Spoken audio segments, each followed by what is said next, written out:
Paranoid personality disorder. Imagine living in a world where every glance feels like judgment, every whisper feels like a plot, and trust doesn't exist. Assalamualaikum and a very good afternoon. Today we're going to present about paranoid personality disorder. First of all, I will introduce myself. My name is Fatina Ola binti Iskandar Mirza. My name is Nuraina bint Talib. So enjoy. So, what is paranoid personality disorder? Stand for PPD. PPD is a type of personality disorder where a person show long-term patterns of distrust or suspicion toward others people. People with PPD often assume others want to harm, deceive or take advantage of them even without evidence. They interpret innocent comments or events as a threat. And this affect their relationship to other people. Unlike psychosis, people with PPD remain in touch with reality, but their worldview is dominated by suspicion. For example, if a friend doesn't reply to a message quickly, someone with PPD might think they are ignoring me on purpose rather than assuming they are busy. So I will pass to the next presenter. So today I will present about causes or factors. The exact cause is unknown, but research show multiple factors. First is the genetic factors. Having a family history of schizophrenia or personality disorder increase risk. Second is brain and biological factor.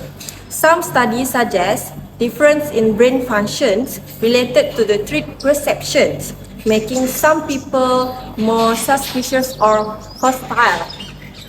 Third is childhood experience. Trauma, abuse, or neglect in early life can make people less trusting and more guarded. Parenting style that is overly critical, distant, or hostile can contribute. Fourth is environmental factors. Growing up in a stressful or unsafe environment may reinforce paranoid thinking.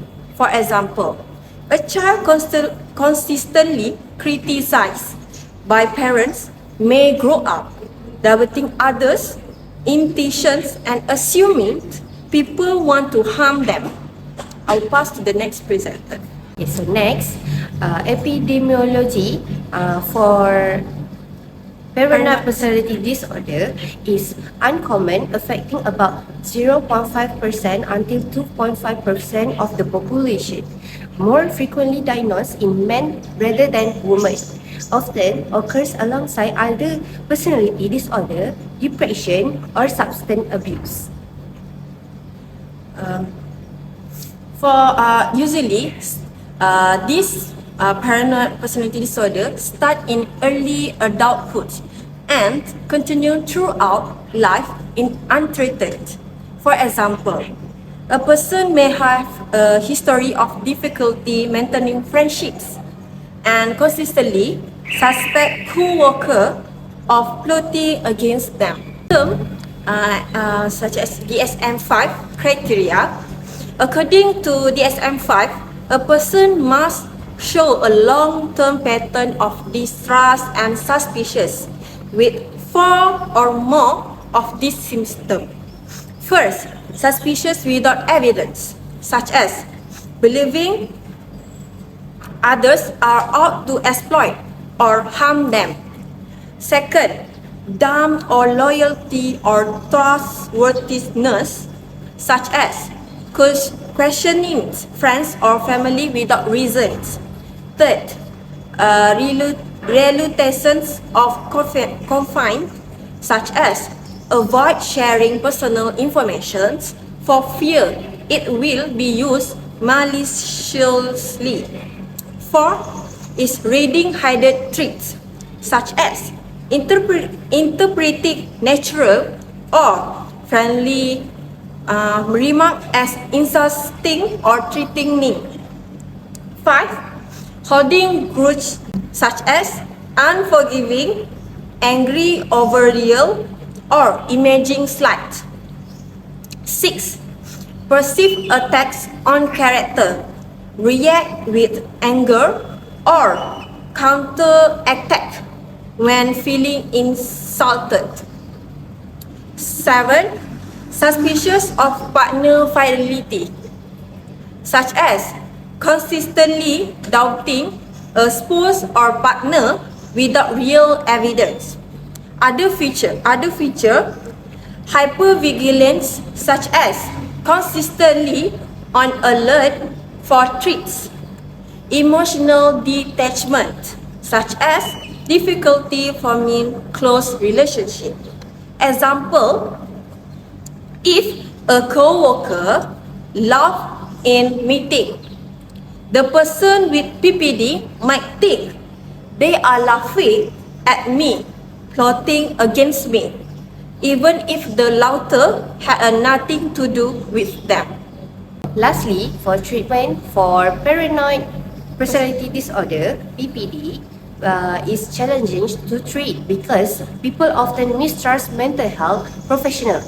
But treatment focus on psychotherapy, sometimes combined with medication. Okay, so first one is psychotherapy. That main treatment can use CBT, cognitive behavioral therapy, that help identify and challenge paranoid thoughts, develop realistic thinking, and improve coping. And second one, supportive therapy, build trust, improve interpersonal skills, and group therapy rarely used because PPD patients find it hard to trust others in other groups. So second is medication, symptom focus, SSRI, antidepressants for anxiety or depression that occurs alongside PPD. Low dose antipsychotics for severe paranoid thinking of brief psychotic like episode. And lastly, additional strategies such as stress management and family education. For stress management, like meditation, relaxation, exercise, and family education help relative understand PPD, reduce conflict, and improve relationship. Example, a person with PPD might gradually learn through CBT that a co-worker joke was not meant to insult them and develop more realistic interpretation. In summary, if person have PPD, paranoid personality disorder, they have to take early treatment to better relationship and less stress. True recovery is a gradual. Thank you.